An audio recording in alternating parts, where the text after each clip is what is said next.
spend some time today talking about what kind of things you might find in your notebook. So, in the previous session, you learned all about annotations, and you kind of have to decide what your notebook is going to look like. You need to decide what your notebook is going to look like, whether you're going to do a digital notebook, the one that we provided for you, or you're going to keep a paper notebook. And you have to decide how you're going to annotate. Are you going to use sticky notes? Are you going to do a bulleted list? How are you going to keep up with your thinking? And as far as our notebook goes, I think the most important reason for our notebook is that it kind of helps me read your mind. I wish I could read your mind. I wish you could just read your book and then you tell me a little bit about it and I could just like read your mind and know what you were thinking, but I can't. And so our notebook is going to help us make our thinking visible, kind of like showing your work in math, right? If you show every step of the problem in math, then the teacher can kind of see where you're right, what you do understand, and maybe where you're going wrong and how to fix it. So I'm not really looking for things that you're doing wrong as much as I am looking for ways that I can push you to the next level. So when you make your thinking visible, that helps me do that. All right. So what we're going to do is first we'll just look at how to set up our notebook page. So you need to title the page at the very top, right?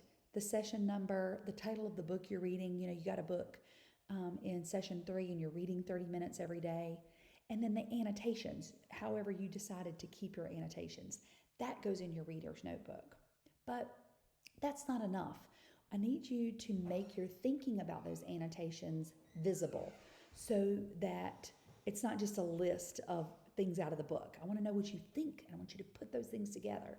So that's what we're going to show you today. So the first thing you're going to do is kind of look back over those annotations. And I'm going to show you, we're going to do it with our poem that we did, Wings.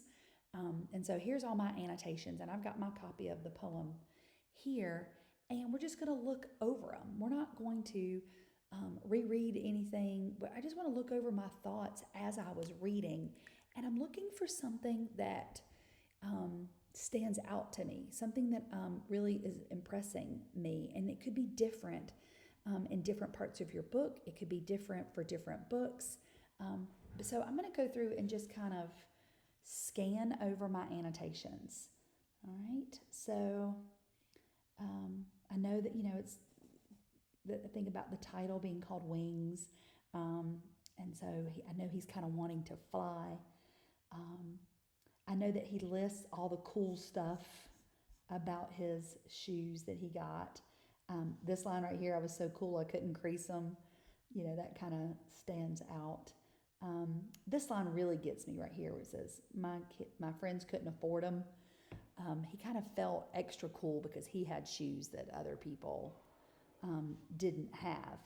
And he's sticking out the tongue of the shoe so that everybody could see the logo. Like it was important to him that everybody knew what kind of shoes he had. And this line really gets me, how he switches. He sounds all happy, and he switches about how he went murdered, how his cousin was murdered, and how it went really kind of dark. And that's kind of when it caught my attention, and I thought, oh, there's a deeper meaning here. And then I keep reading, and I noticed this note that I made right here, that he really wanted to fit in. That was important to him. And that over here I noticed that the shoes made him feel cool. Right? I'm gonna just check over the rest of my annotations real quick.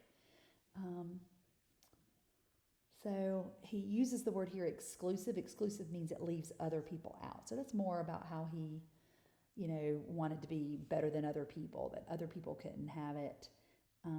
That, he paid all this money for a pair of shoes that you couldn't even play basketball in without creasing them or messing them up.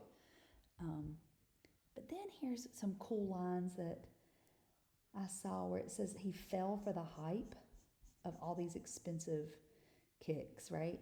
Where it said, they told me just to do it and I listened to that swoosh, right? He kind of fell for all the advertising that to be cool, you had to have these fancy shoes. He's really feeling that pressure to fit in.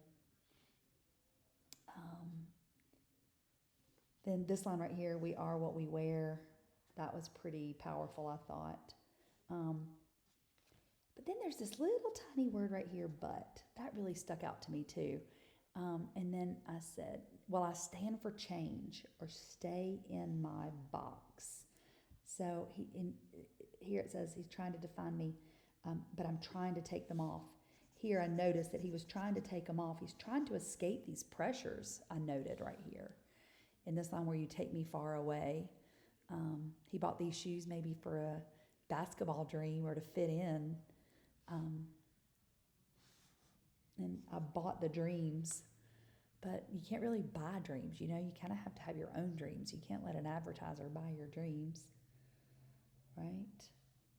And then here it is again where they're selling you a dream. And then finally here I see it's just another pair of shoes. And I note that he finally realized. So notice all I did was I went back and I didn't look at every single annotation. I looked at 1, 2, 3, 4, 5, 6, 7, 8, 9, maybe 10 annotations that I had off that whole text, right? You may not have 10, full on that whole text, right? So then you have to kind of think, what am I thinking about most? And for your book and what you're reading, it could be different for me than it is for me. Maybe the setting has a certain kind of mood or feel to it that you're really kind of noticing a lot. Or the characters, maybe their traits or the things that they're thinking. Maybe you like them a lot, or maybe they're really getting on your nerves and you think they're making really bad decisions. You might be making personal connections to your book. You might have a whole notebook page about how you relate to the character.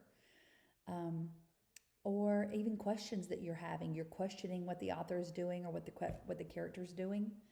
And you jot those questions down and you have possible answers as well. It's not enough just to jot questions. You jot some questions, and then when you get the answers or you decide on an answer, you need to kind of add that. So for me, in this piece, I'm really looking at this character right here, right? I'm looking at a lot about how is my character feeling. Then, right, so I've scanned my annotations. I've decided what I really am feeling some kind of way. I can't put my finger on it yet because I gotta process it about this character and all the pressures that they were feeling. So then, pull it back up. You kind of have to think about what that's going to look like on paper. You're taking your brain, all your thinking, and you're putting it on paper. What might that look like? Well, it could be a chart. It could be a web of some sort. It could be a sketch note. Some of you have some experience sketch noting where you have notes and images that go with it. Or you might just write, right? Like a page or a long paragraph, but you might just write long using your thoughts and your annotations to kind of put it all together, right? And then finally you just fill it all in. So let's try it really quick. I'm going to go to a blank page just like you would have in your notebook. And let's see, I'm going to use a pen. I've got all these colored markers. If you're doing a paper notebook, these are really fun to kind of add color and make it a little bit more fun. And the same thing with digital notebooks. You can change font colors and things. Make sure the font's legible, because sometimes if you get those crazy fonts, it's hard to legible. So this is, what lesson are we on? We're on session 5. And I'm just going to put the title.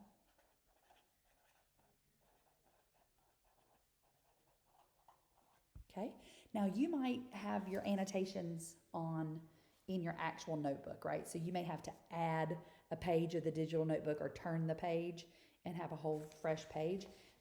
But mine is here in my sketchbook. So I'm going to attach my annotations to this page when I'm done using them. All right. So I'm trying to think. I think I want to do a web. That's, for some reason, that's sticking in my mind. So I'm going to do a web, and I can't draw a swoosh. I might be able to draw a shoe. Don't laugh at me, right? I can't draw a shoe. I can draw wings, maybe.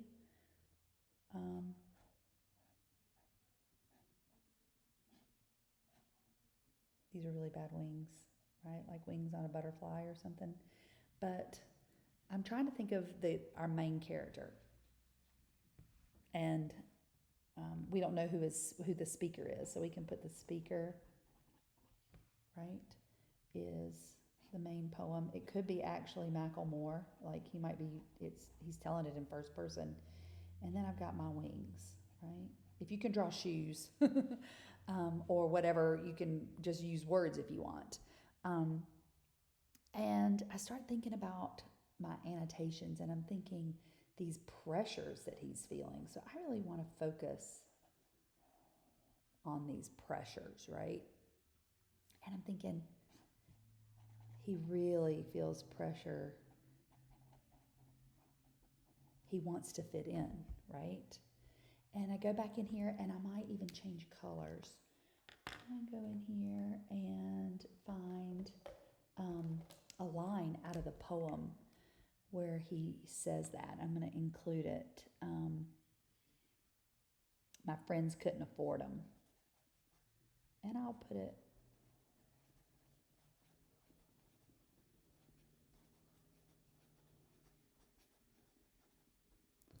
right. My friends couldn't afford them.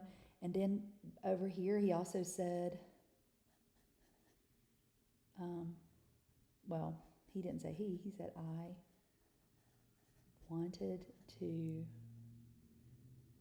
be cool. I mean, he admits it. That's what he wanted. He wanted to be cool. And then I think there was some a little bit in here when I go back in. He didn't just want to be fit. He didn't just want to fit in. He may wanted to be a superstar. And I found a couple. He's putting these pressures on himself. Wanted to be a superstar. Sorry for that writing. He wanted to be a superstar. And there's a line in here that said, I wanted to be like Mike.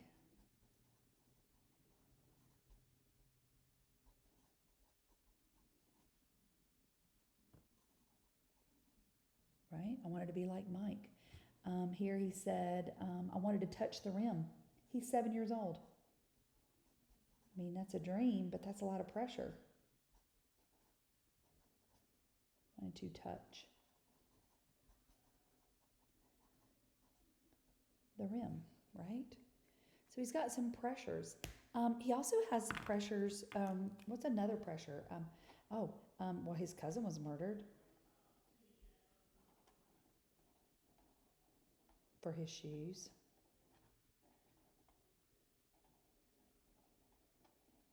Right? And he flat out says that. I'm thinking, this, that's the kind of setting that he lives in, and that's got to be a pressure on him where you would be murdered for your shoes. And I think he has the pressure of advertisers, right? I mean, Nike, I think there was a line in here. Let's see if I can find it. I want you to include like exact lines copied right out of the text, right? So they told me just to do it. I listened to what the swoosh said. I love that line. They told me to just do it. I listened to what the swoosh said. If you're listening to a bunch of advertisers, it's kind of hard to make decisions on your own. If you're trying to feel the pressure of wanting to fit in or pressure of wanting to be this superstar, all these pressures put together really it seemed like it really turned the poem dark, felt like he could buy his dreams. And so being able to track these pressures that your character is feeling and from all the different areas pushing in on your speaker, right, is a great way to make your thinking visible, because this shows me that this person who could have created this notebook page can really think deeply about what these lines mean and how they affect our character. So what I want you to think about your notebook, and it's going to be rough at first because there's nothing more intimidating than a blank page, right? You're going to get a blank page and you're like, I don't know what she wants me to do. I genuinely just want you to put your thinking on the page. And it can be a chart or a web or a sketch note or write long. And it needs to have your thinking and some of the annotations, like text evidence of what you're thinking, right? But other than that, I don't have a lot of rules because I want to see your thinking on paper or on the screen. And when I look at it, I'll be able to say, this is great. I love that you're thinking about this. Why don't you try next time thinking about something else? And that's how I'm going to be able to push you. So remember, title the page, right, with your name and your book. That helps me know what you're reading and track that you're reading progressing. Think about how you want to display your thinking, what sticks out to you the most in your annotations, and organize them in some way. It doesn't have to be like that. You can just write a paragraph or two and include your text evidence.